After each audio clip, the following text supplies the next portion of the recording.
Buenos días, nos encontramos hoy con el doctorante Uri Márquez Mendoza, quien expondrá un libro de Eli de Gortari nominado Propiedades dialécticas de la negación lógica, publicado en el año de 1955. Pues sin más, le damos la palabra a nuestro estimado Uri. Muchas gracias. Sí, muchas gracias. Como parte del ciclo que le dedicamos a la figura de Elie de Guattari, con el cual ya hemos abordado algunos aspectos relacionados a la dialéctica de la física, una introducción a la lógica dialéctica. No, me permito introducir este opúsculo, porque pues, realmente es un opúsculo que consta de 20 hojas, las cuales son, por cierto, muy sustanciosas. Y en ellas pues se aborda la cuestión de las propiedades dialécticas de la negación lógica, es decir, cómo estructuramos nuestro pensamiento a partir de la dialéctica, no solamente bueno, aquí el Gortari lo que nos refiere es la estructura de lógica formal, pero evidentemente con los ejemplos que muestra, pues también nos da a entender que hay una organización, una combinación dialéctica de nuestro pensamiento. Y bueno, esa es la importancia de este pequeño opúsculo. Él comienza definiendo lo que es juicio científico, como en las demás obras que hemos abordado en este ciclo. Él señala que se trata de una hipótesis en la cual se postula la interpretación racional del resultado de un experimento o el producto de un desarrollo teórico fundado en bases experimentales. Y por supuesto, a nivel de lenguaje, consta de una serie de proposiciones que parten de un hierarquía, es decir, un principio, una causa objetiva y que dinamiza, y bueno, esto tiene que ver con la potencialización dialéctica que va a abordar respecto al juicio científico y por supuesto a las estructuras lógicas, dinamiza la transformación de las proposiciones.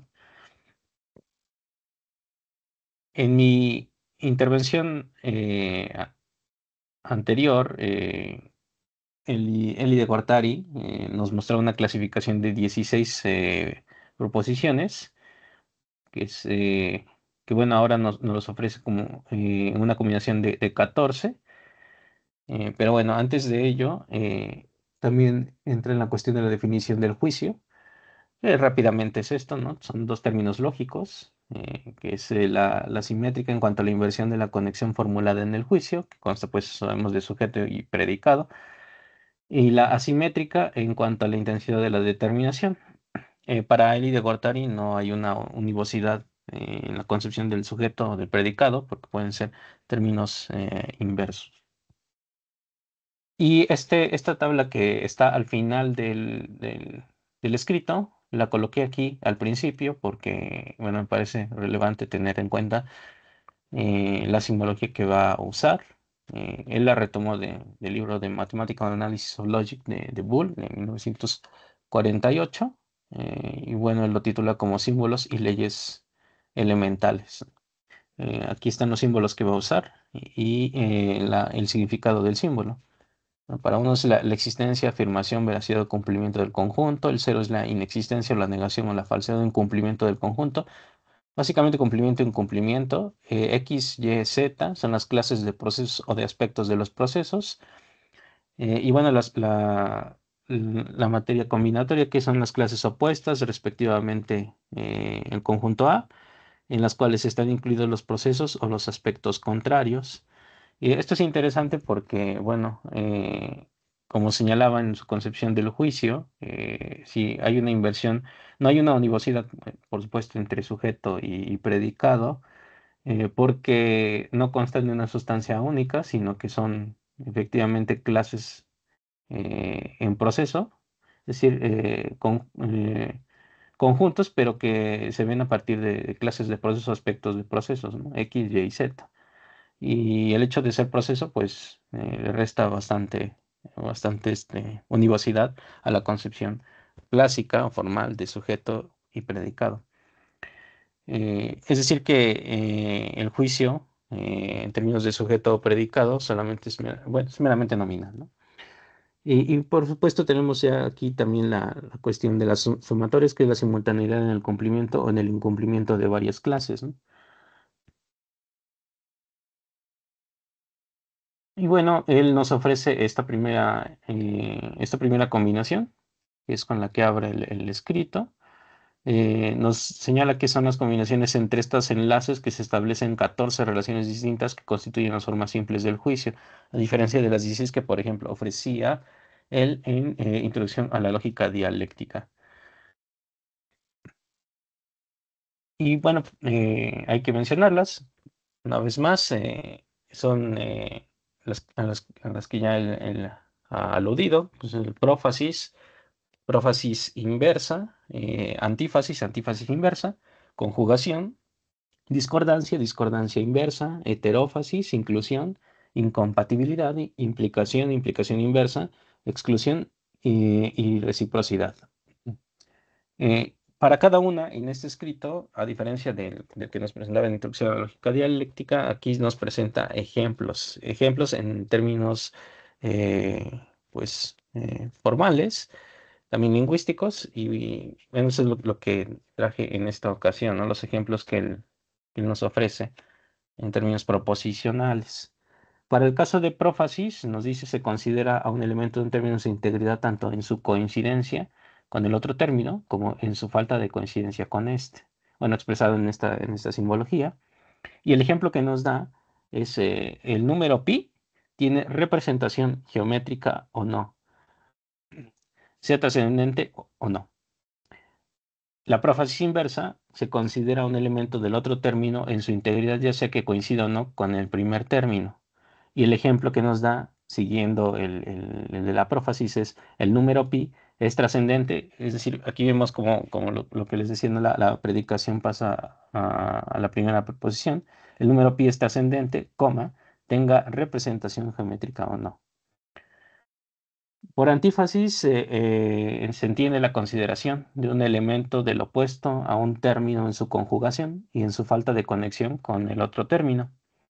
Y el ejemplo que Eli de Guattari nos da es la lógica formal no es suficiente, coma, sea necesaria o no. La antífasis inversa se considera un elemento del contrario del segundo término en su conexión y en su inconexión con el primer término. Y bueno, el ejemplo, retomando el de antífasis, es la lógica formal no es necesaria, coma, sea suficiente o no. Por conjugación, entiende la coincidencia parcial entre ambos términos. El ejemplo es, algunos números enteros son números positivos. La discordancia es la conexión particular entre un término y el opuesto del término. El ejemplo que Kelly de Guattari nos da es, algunos números enteros no son números positivos. La discordancia inversa es la conexión particular entre el segundo término y el opuesto al primero.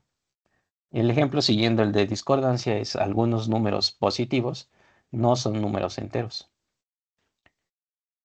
El de heterófasis es la coincidencia parcial entre los opuestos de ambos términos. El ejemplo es, algunos números no son enteros ni positivos. La inclusión es la consideración de ambos términos en su totalidad y en su coincidencia. Y el ejemplo es, en todo proceso físico se cumplen las leyes de la relatividad, o se cumplen las leyes de la mecánica cuántica, o se cumplen ambos grupos de leyes a la vez. Y el de incompatibilidad, que es, se toman los opuestos de ambos términos en su totalidad y en su coincidencia. El ejemplo que nos ofrece, bueno, aquí son dos ejemplos. El primero sería, ningún país industrializado es país colonial. El segundo ejemplo es, los países de la Tierra están industrializados, o son coloniales, o bien no están industrializados ni son coloniales. El de implicación se considera el segundo término y al contrario el primero en su totalidad y en su conjugación. Igual nos da dos ejemplos. Dice, toda relación determinista es una conexión de causalidad. O bien el segundo ejemplo, toda relación es determinista y causal. O es causal y no es determinista. O bien no es determinista si tampoco es causal. El de implicación inversa, retomando el de los dos ejemplos de implicación, se define como tomar el primer término y el opuesto del segundo en su totalidad y en su conjugación. Para el caso del primer ejemplo, que, bueno, decíamos era toda relación determinista es una conexión de causalidad, que es el de implicación. O sea, la implicación inversa sería toda relación de causalidad es una conexión determinista. Y en el caso del segundo ejemplo de implicación, que era toda relación es determinista causal o es causal y no es determinista, o bien no es determinista si tampoco es causal, para el caso de la implicación inversa sería toda relación es causal y determinista, o es determinista y no es causal, o bien no es determinista ni tampoco es causal. El caso de la exclusión, bueno, se define como la consideración de la falta completa de coincidencia entre la totalidad de un término y, y la totalidad del otro. El ejemplo que nos da es, los electrones tienen carga positiva o negativa, pero no tienen las dos cargas a la vez. Y el de reciprocidad, que se considera la coincidencia completa entre la totalidad de un término y la totalidad del otro término. Y el ejemplo que nos ofrece es un triángulo es equilátero cuando y solo cuando es equiángulo. De ahí se sigue la combinatoria que va a denominar dialéctica del juicio, y aquí es donde interviene el proceso dialéctico de cambio, explicado a partir de una causa, por supuesto, eh, evidentemente objetiva, y que opera a partir de negaciones de juicios. Las combinatorias que él nos da son prófasis, contrario a antífasis, prófasis inversa, contrario a antífasis inversa, es esta, conjugación contraria a la incompatibilidad, la discordancia contraria a la implicación inversa, la discordancia inversa es contraria a la implicación, la heterófasis a la de inclusión y la exclusión a la de reciprocidad. Y por supuesto nos define la cuestión de la negación de un juicio, que ya centrado en la materia de la dialéctica de estas estructuras lógicas y de esta combinatoria, que es la primera manera consiste en negar, y esta es la definición que también está presente en obras anteriores, que bueno, ya hemos abordado. Es, la primera manera consiste en negar todo lo que el juicio afirma y en afirmar todo lo que niega, manteniendo los mismos términos del juicio. Nos dice que la segunda manera de negar un juicio consiste en sustituir cada uno de sus términos por su correspondiente opuesto. Y este es el caso de las negaciones de juicios, ¿no?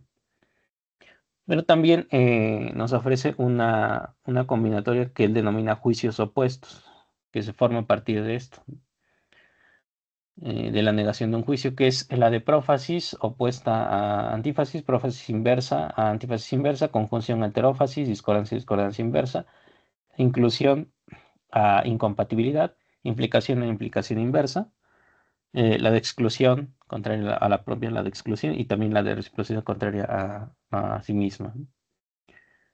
En el caso de dos juicios antitéticos, la conjugación nunca es posible. O sea, dicho de otro modo, que la conjugación entre juicios contradictorios es complementaria en el sentido de su exclusión recíproca. Esto nos lleva, por supuesto, a la cuestión del tercero excluido. La negación de la negación se distingue así decididamente de la doble negación formal, porque su resultado no vuelve al mismo punto de partida en el nivel inicial. Por lo contrario, representa la negación completa de los dos términos relacionados y de la negación que los separa y los enlaza en otro juicio que constituye su síntesis dialéctica. De aquí que la negación de la negación solo lleve al punto de partida en tanto que lo incluye como elemento inferior entre los varios elementos que integran la nueva relación establecida. Y esta propiedad se puede establecer conforme a tres maneras distintas que corresponden a otros tantos aspectos de una y la misma ley dialéctica. Estos tres aspectos son, el primero se muestra al negar primero los términos del juicio, para negar luego la negación resultante en su conjunto. De este modo se llega a establecer una relación lógica a un nivel superior. El segundo aspecto de la negación se manifiesta al partir de un juicio considerado como tesis para obtener su antítesis correspondiente, que es el otro miembro de la pareja de juicios contradictorios, y establecer la síntesis resultante de la tesis, la antítesis y su oposición. Y el tercer aspecto de la negación consiste en poner al descubierto cómo toda síntesis establecida se constituye a su vez en una nueva tesis que tiene su respectiva antítesis y conduce después a otra síntesis y su oposición, pudiendo continuar esta sucesión indefinidamente. Y, y el principio de contradicción, que define como al establecer la imposibilidad de que un objeto, si en el caso un objeto P, sea Q y no Q a la vez, que es el principio del tercero excluido, y que representa la negación de la conjugación entre dos términos, es decir, la negación del juicio conjugante y por lo tanto su expresión adopta la forma de un juicio incompatible, ¿no? Así, al establecer la imposibilidad de que un objeto P no sea Q ni tampoco sea no Q a la vez, representa la negación de la conjugación entre los opuestos de dos términos, es decir, la negación del juicio heterofático, y por consiguiente su expresión adopta la forma de un juicio incluyente. Resulta que el principio del tercero excluido no solo no excluye, sino que incluye necesariamente una tercera posibilidad, que es la de que un objeto P sea Q y no Q al mismo tiempo. Y esto, bueno, es el aporte que hace también a nivel teórico de este pequeño escrito, Elie de Guattari, en relación al principio del tercero excluido, ¿no? No, dentro de las propiedades dialécticas de la negación del juicio. Bueno, por su atención, gracias, y ahí dejamos la ronda de preguntas. Perfecto, Sí, muchas gracias, estimado Uri. Te agradecemos mucho por sí. tu intervención. Tenemos que reafirmar, ¿verdad? Que es un opúsculo, ¿no? Es un trabajo Ujú. que después se va a ir configurando y va a decantar ya en las tesis más complejas de la dialéctica de la lógica, o también en torno a la lógica dialéctica, ¿verdad? Porque para Elie Gortari existen entrambas. Sí, Entonces, pues reafirmamos, ¿no? Que este es el opúsculo de, pues ya configuraciones bibliográficas más complejas que se sí. van a expresar con posterioridad. Sin embargo, creo que es muy interesante esta obra porque se puede apercibir precisamente ya la configuración y la propuesta nociológica de Elie Gortari, ¿no? No solamente está haciendo una suerte de reiteración o recursividad nociológica respecto a las propiedades lógicas, sino que ya está, digamos, cribando estos posicionamientos y está aludiendo pues a una plausibilidad o una propuesta lógica desde una tonalidad mexicana, ¿no? Por Ujú. eso creo que este texto es muy interesante y creo que rememora lo que comentamos en el último conversatorio que tuvimos, porque posibilita reflexionar si debemos enmarcar a Elie Gortari, digamos, como una extensión del Diamat soviético, o más bien es una propuesta que va abrevando de diferentes lugares de enunciación, sin negar que obviamente su focalización se encuentra dentro de este materialismo, ¿verdad? Entonces creo que es interesante y pues agradecemos a Uri su intervención. No sé si alguien más quiera comentar algo. O el mismo Uri, no sé si respecto a esto quieres comentar algo. Bueno, sí, señalando la importancia también de la conclusión que tiene este opúsculo, ¿no? Que es también revisar en términos no solamente formales, sino dialécticos, este principio de contradicción y el principio del tercero excluido. Y bueno, la contribución que hace Eli de Gortari, ¿no? Y sobre todo la afirmación última, ¿no? Que dice que resulta que el principio tercero excluido no solo no excluye, sino que incluye necesariamente tercera posibilidad, que es lo que no estaba, por supuesto, elaborado en la tradición lógico formal, porque pues se veía de manera unívoca la combinatoria proposicional, ¿no?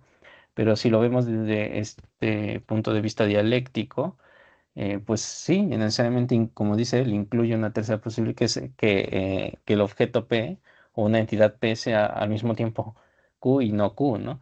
Y esto sería interesante también pensarlo en términos de la física actual, ¿no? Eso sería todo. Claro, Sí. claro, claro. Que también me recuerda mucho a la problemática que está planteando José Vasconcelos en su lógica orgánica, Ujú. ¿verdad? Él Sí, también está pensando en los límites y en las posibilidades de integrar el problema de la contradicción, de la relación o de la segregación de estas operaciones y cuáles son los límites nociológicos de estas, ¿no?